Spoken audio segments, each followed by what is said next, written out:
ഈശോ മിശിഹായ്ക്കും സ്തുതിയായിരിക്കട്ടെ.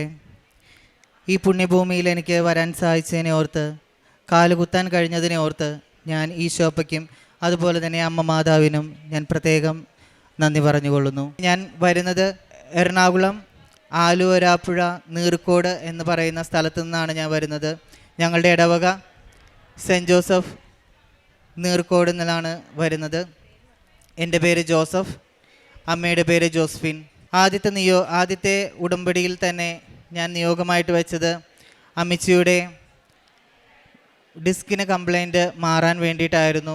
ബൾജ് ചെയ്ത് ഓപ്പറേഷൻ വേണമെന്നാണ് പ്രൈവറ്റ് ഹോസ്പിറ്റലിൽ നിന്ന് പറഞ്ഞത്.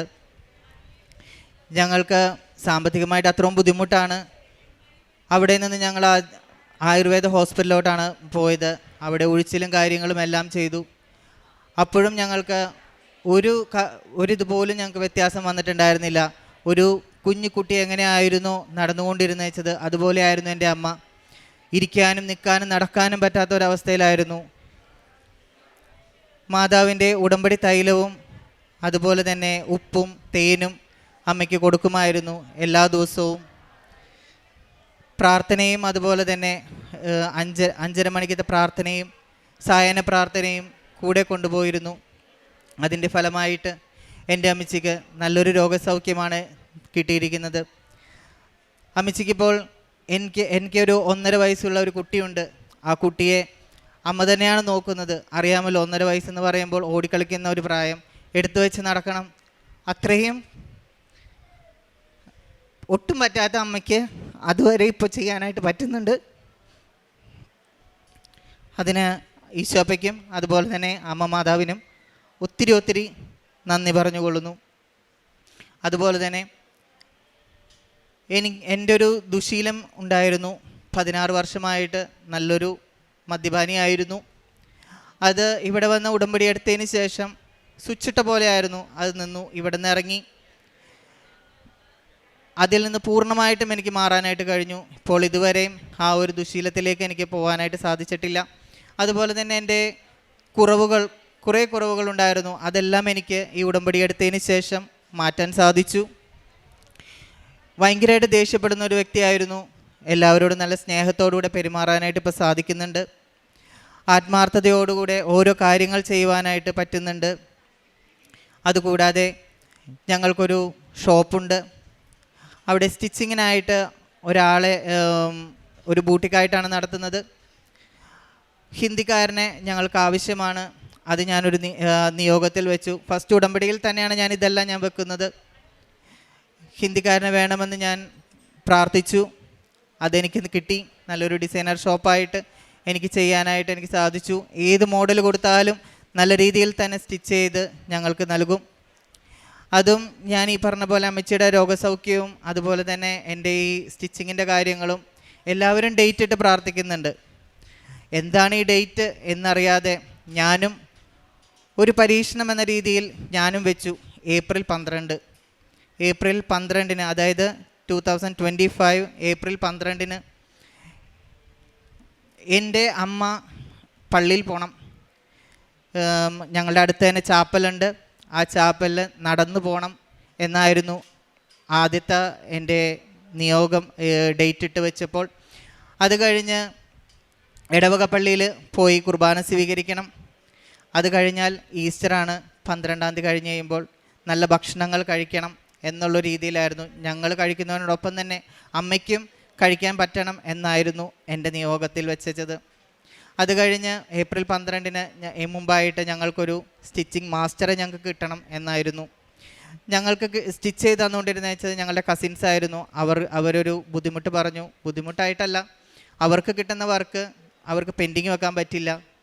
അപ്പോൾ ഞങ്ങളോട് പറഞ്ഞു, നിങ്ങളുടെ വർക്ക് ഞങ്ങൾക്ക് എടുക്കാൻ പറ്റില്ല എന്ന് പറഞ്ഞു. അതോടെ ടെൻഷനായി. ഞങ്ങൾക്കൊരു മാസ്റ്ററിനെ കിട്ടണം, ഒരു ബൂട്ടിക്കായിട്ട് തന്നെ മുന്നോട്ട് കൊണ്ടുപോകണം എന്നതായിരുന്നു. എൻ്റെ അമ്മ ഏപ്രിൽ 3-ാം തീയതി വ്യാഴാഴ്ച നടന്ന് ഞങ്ങളുടെ ഉണ്ണീശോ കപ്പേളയിൽ പോയി കുർബാന സ്വീകരിച്ചു. ഞാൻ അറിയുന്നില്ല, 2 ദിവസം കഴിഞ്ഞിട്ടാണ് ഞാൻ അറിയുന്നത്. അമ്മ വീട്ടിൽ ഭയങ്കര ആക്റ്റീവ്. ഓരോ കാര്യങ്ങൾ ചെയ്യുന്നു, നടക്കുന്നു, എൻ്റെ കുട്ടീനെ എടുക്കുന്നു, ഓരോ കാര്യങ്ങൾ ചെയ്യുന്നു. ഞാൻ അമ്മേനോട് ചോദിച്ചു, അമ്മയ്ക്കൊന്ന് നടന്ന് പള്ളി പൊക്കൂടെ എന്ന് ചോദിച്ചു. എൻ്റെ വൈഫാണ് പറഞ്ഞത്, അമ്മ വ്യാഴാഴ്ച പള്ളിയിൽ പോയി.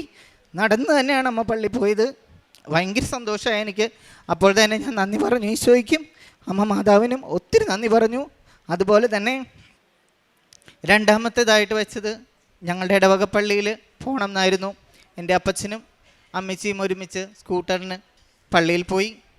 അത് കഴിഞ്ഞ് അമ്മ അവിടെ നിന്നൊരു ഡിസിഷൻ എടുത്തു, ഞാൻ വീട്ടിലോട്ട് വരാം. 10 മിനിറ്റത്തെ നടപ്പുണ്ട് പള്ളിയിൽ നിന്ന് ഞങ്ങളുടെ വീട്ടിലോട്ട്. അത് നടന്നു തന്നെയാണ് അമ്മ വന്നത്. ഒരു കുഴപ്പവും കൂടാതെ നല്ല സന്തോഷത്തോടു കൂടെ ഈ നിമിഷം വരെ അമ്മ അതുപോലെ മുന്നോട്ട് പോകുന്നു. ഇപ്പോൾ ഏകദേശം 1 വർഷം കഴിഞ്ഞു. ഇതുവരെ അമ്മച്ചിക്ക് വേറെ കുഴപ്പങ്ങളില്ല. അറിയാലോ, എൻ്റെ കുഞ്ഞു കുട്ടീനെ നോക്കുന്നതുകൊണ്ടിട്ട് ചെറിയ ചെറിയ ബുദ്ധിമുട്ടുകളുണ്ട്. അതല്ലാതെ എൻ്റെ അമ്മച്ചിക്ക് ഇപ്പോൾ ഇവിടെ വന്ന് നിൽക്കാനായിട്ട് സാധിച്ചത് പോലും, വണ്ടിയിൽ പോലും കയറാൻ പറ്റാത്ത അമ്മ ഇവിടെ വന്ന് നിൽക്കണം എന്നുണ്ടെങ്കിൽ അത്രയും ഞങ്ങൾക്ക് അനുഗ്രഹം ചൊരിഞ്ഞതുകൊണ്ട് മാത്രമാണ്. അത് കഴിഞ്ഞ് ഏപ്രിൽ 12 എന്ന് പറയുന്ന ഡേറ്റ്, അത് അത്രയും വാല്യൂ ഉള്ളതാണ്. ഹിന്ദിക്കാരൻ ഇവിടെ നിന്ന് ഇറങ്ങുമ്പോൾ ഞാൻ ഈശോനോട് മാതാവിനോട് ഞാൻ ഇവിടെ നിന്ന് പ്രാർത്ഥിച്ചു, എനിക്കൊരു ഹിന്ദിക്കാരൻ എനിക്ക് വേണം, മാസ്റ്ററായിട്ടുള്ള, അതും നല്ല രീതിയിൽ തയ്ക്കുന്ന ഒരാളെ. ഇവിടുന്ന് പടി ഇറങ്ങുന്നതിന് മുന്നേ എനിക്ക് അതും കിട്ടി.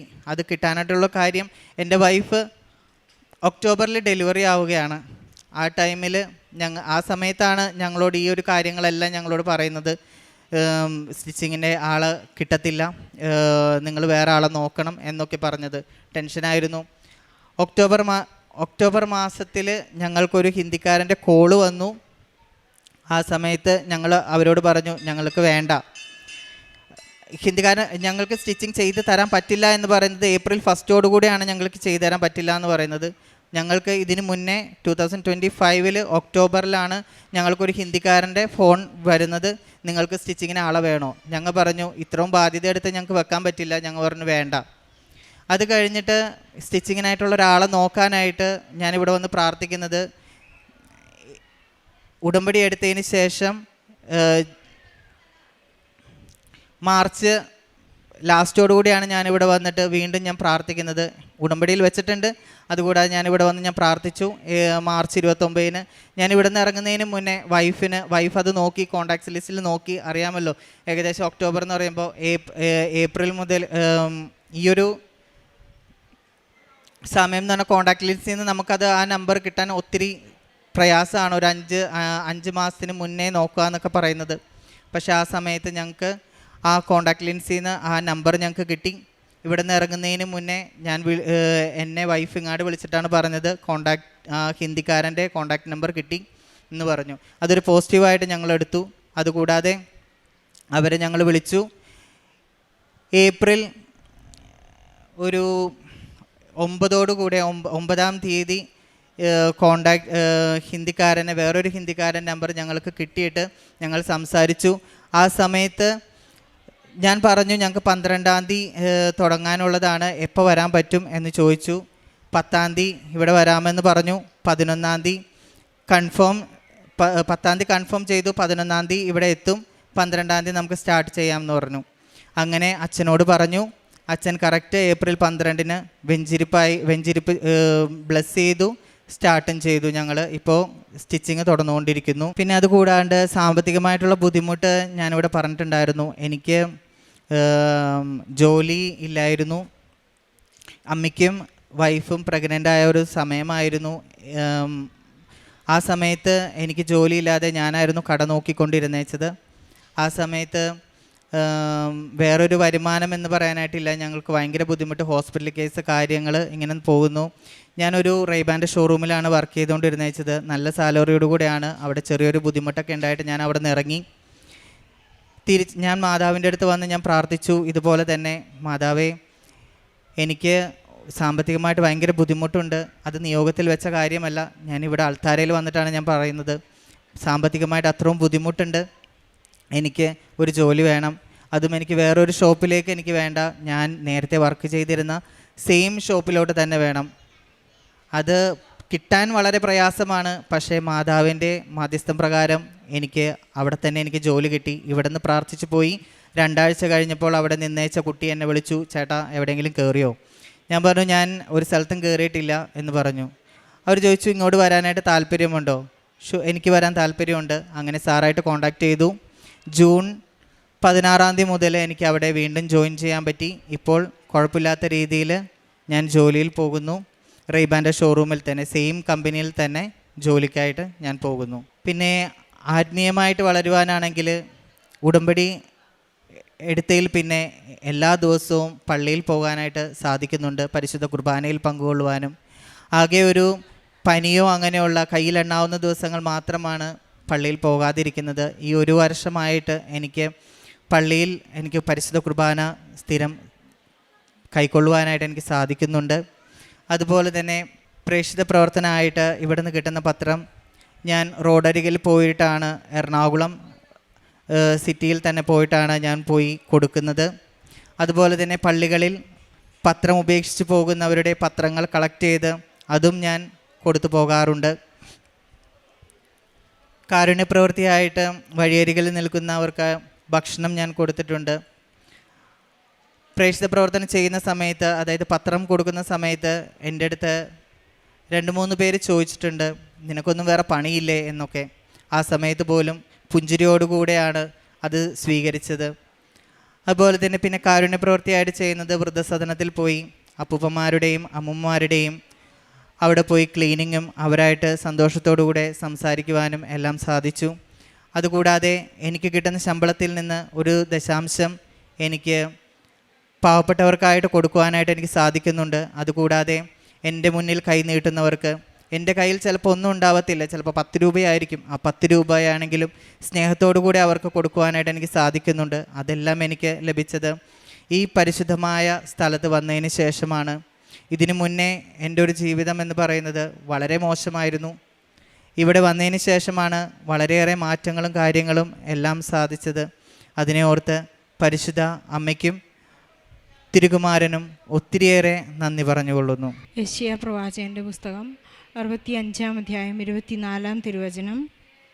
വിളിക്കും മുമ്പേ ഞാൻ അവർക്ക് ഉത്തരമരുളും, പ്രാർത്ഥിച്ചു തീരും മുമ്പേ ഞാനത് കേൾക്കും. ജോസഫ് എന്ന ഈ സഹോദരൻ്റെ പ്രത്യക്ഷീകരണ സാക്ഷ്യം അമ്മയോടൊപ്പം ഇവിടെ വന്ന് ഏറ്റുപറയുന്നത് സമയച്ചുരുക്കത്തിൽ അവർക്ക് ലഭിച്ച അനുഗ്രഹങ്ങൾക്ക് നന്ദി പറയാനാണ്. സമയച്ചുരുക്കത്തിൻ്റെ അമ്മയാണ്. ജോസഫിൻ്റെ കുടുംബത്തിൽ ഇടപെട്ട് ജോസഫിൻ്റെ അമ്മ ഇന്ന് വളരെ ആരോഗ്യവതിയായി ഈ അൾത്താരയിൽ നിൽക്കുന്നത് ഒരു വലിയ അത്ഭുതമാണ്. കാരണം അമ്മ വളരെ നാളുകളായി കിടപ്പായിട്ട് ഡിസ്ക് ബൾജ് ചെയ്ത് ഫലമായി അമ്മയ്ക്ക് ഒട്ടും തന്നെ മൂവ് ചെയ്യാൻ സാധിക്കാതിരുന്ന ഒരവസ്ഥയിലാണ്. ഇന്ന് അമ്മ വീട്ടിലെ എല്ലാ ജോലികളും ചെയ്യുന്നു. കുഞ്ഞിനെ എടുക്കാനും പരിപാലിക്കാനും അതുപോലെ തന്നെ വീട്ടിലെ ജോലികൾ ചെയ്യാനും വളരെയധികം സമയം നടക്കുവാനും നിൽക്കുവാനും ഇരിക്കുവാനും എന്തു തന്നെ ചെയ്യാനും ഇത് ഈശോ തൊട്ട് ആ നിമിഷം മുതൽ അമ്മയ്ക്ക് പരിപൂർണ സൗഖ്യം ലഭിച്ചു എന്നാണ് ഏറ്റുപറയുന്നത്. അതിനെല്ലാം ഈ മകൻ ജോസഫ് ഉപാധിയായി ചെയ്ത ഒരു വലിയ കാര്യമാണ് യേശുവിനെ സ്വന്തമാക്കുക. ഇതിനേക്കാൾ ശ്രേഷ്ഠമായ ഒരു സ്വാർത്ഥത ലോകത്തിലില്ല എന്ന് നമുക്ക് മനസ്സിലാക്കാം. ഈശോയെ സ്വന്തമാക്കുന്ന ആ സ്വാർത്ഥതയാണ് ഇന്ന് ജോസഫ് സ്വന്തമാക്കിയിരിക്കുന്നത്. അതിലൂടെയാണ് തൻ്റെ 16 വർഷമായിട്ടുണ്ടായിരുന്ന ആ മദ്യപാനം എന്ന ഒരു വലിയ ദുശീലം സ്വിച്ചിട്ടതുപോലെ അദ്ദേഹത്തിന് വിടുതൽ ലഭിച്ചത്. തൻ്റെ തന്നെ തീരുമാനത്തിന് പരിശുദ്ധ അമ്മ നൽകിയ മാധ്യസ്ഥവും ഈശോയുടെ ആ സ്പർശനവുമാണ് ഇന്ന് ഈ സഹോദരനെ ഈ അൾത്താരയിൽ കയറ്റി നിർത്തുന്നത് എന്ന് നമുക്ക് മനസ്സിലാക്കാം. അദ്ദേഹത്തിനുണ്ടായ കുടുംബത്തിലെ സാമ്പത്തിക തകർച്ചകളും സാമ്പത്തിക ബുദ്ധിമുട്ടുകളെല്ലാം അദ്ദേഹം ഇവിടെ ഏറ്റുപറയുകയുണ്ടായി. ഏപ്രിൽ 12 എന്ന ഡേറ്റ് നൽകി പരിശുദ്ധ അമ്മായി മകനെ അവരുടെ കുടുംബത്തിൻ്റെ തന്നെ ടൈലറിംഗ് സെൻറ്റർ ഇമ്പ്രൂവ് ചെയ്യുവാനും പരിശുദ്ധ അമ്മയുടെ മാധ്യസ്ഥം താൻ ആഗ്രഹിച്ച രീതിയിലുള്ള ഒരു ഹിന്ദി മാസ്റ്റർ ടൈലറെ അദ്ദേഹത്തിന് ലഭിക്കുവാനുമെല്ലാം അമ്മ നൽകുന്ന നിർദ്ദേശങ്ങൾ കൃത്യമായി പാലിക്കുവാൻ, അതുപോലെ തന്നെ ഈ ദൈവകൃപയുടെ ആസ്തിഭദ്രത വർദ്ധിപ്പിക്കാൻ അദ്ദേഹത്തിന് സാധിച്ചു. ഈ നാളുകളിൽ നമുക്ക് ലഭിച്ചിരിക്കുന്ന ദൈവിക ഇടപെടലിൻ്റെ ഒരു പേരാണ് ഈ മരിയൻ ഉടമ്പടി എന്നത്.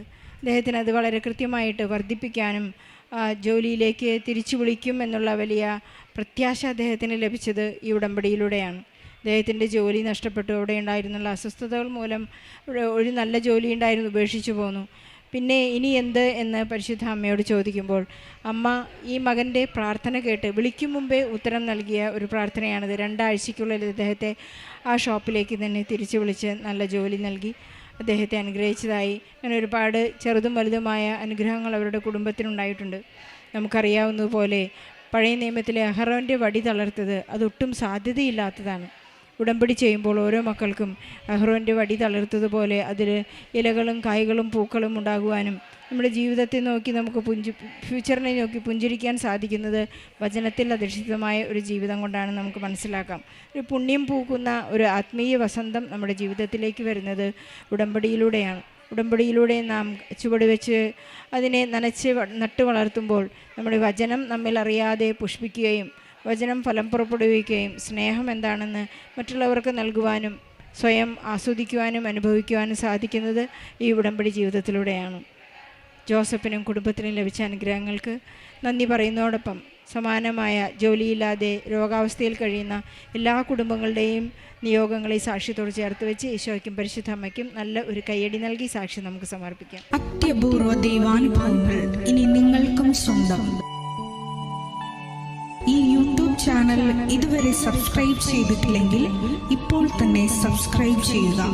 ഈ വീഡിയോ ഇപ്പോൾ തന്നെ നിങ്ങളുടെ സുഹൃത്തുക്കൾക്ക് ഷെയർ ചെയ്തുകൊണ്ട് കർത്താവിൻ്റെ പ്രേക്ഷിതരാകുക.